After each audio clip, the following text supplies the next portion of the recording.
ஹாய்ஸ் இன்றைக்கி big Boss season Tamil அப்டேட்டில் இன்றைக்கி யார் தீர்ப்பு வழங்குறா அப்படின்னா நம்ம அமித்தும் திவ்யா அவர்கள் தான் தீர்ப்பு வழங்குறாங்க.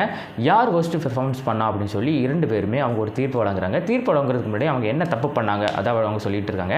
ஸோ யாரை சொல்கிறாங்க அப்படின்னா நம்ம கானா வினோத் அவர்களையும் விக்ரம் அவர்களும் சொல்லிட்டு இருக்கும்போது பார்வதி அவர்களுக்கு பயங்கரமாக கோவம் வந்துட்டு எதனால் கோவம் வந்துச்சுன்னு தெரில. உடனே நம்ம திவ்யா அவர்கள் சொல்கிறாங்க நான் தீர்ப்பு வழங்கும்போது அதாவது யாருமே தொந்தரவு பண்ணக்கூடாது அப்படின்னு சொல்லிட்டு நம்ம திவ்யா அவர்கள் சொல்லும்போது நம்ம பார்வதி அவர்களுக்கு பயங்கரமாக கோவம் வந்துட்டு சரி என்ன செய்ய நீங்கள் தீர்ப்பு வழங்கிட்டு இருக்கீங்க, ஸோ அதனால தான் நான் சைலண்டாக இருக்கேன் அப்படின்னு சொல்லிட்டு நம்ம பார்வதி அவர்களும் பயங்கரமாக கோபத்தோடு இருக்கிறாங்க. அவர்களும் திவ்யா அவர்களும் தீர்ப்பு வழங்கிட்டு இருக்கும்போது ஒவ்வொருத்தர் அதாவது நம்ம கானா வினோத் அவர்களாக இருக்கட்டும் விக்ரம் அவர்களாக இருக்கட்டும் ஒவ்வொருத்தருமே அவங்க தீர்ப்பு யாரை பிடிக்கலை யார் பிடிச்சிருக்கு அப்படின்னு சொல்லும்போது அந்த இடத்துல யார் இருக்காங்க அப்படின்னா நம்ம திவ்யா அவர்களும் அமித் அவர்களும் தீர்ப்பு வழங்குற இடத்துல இருக்காங்க.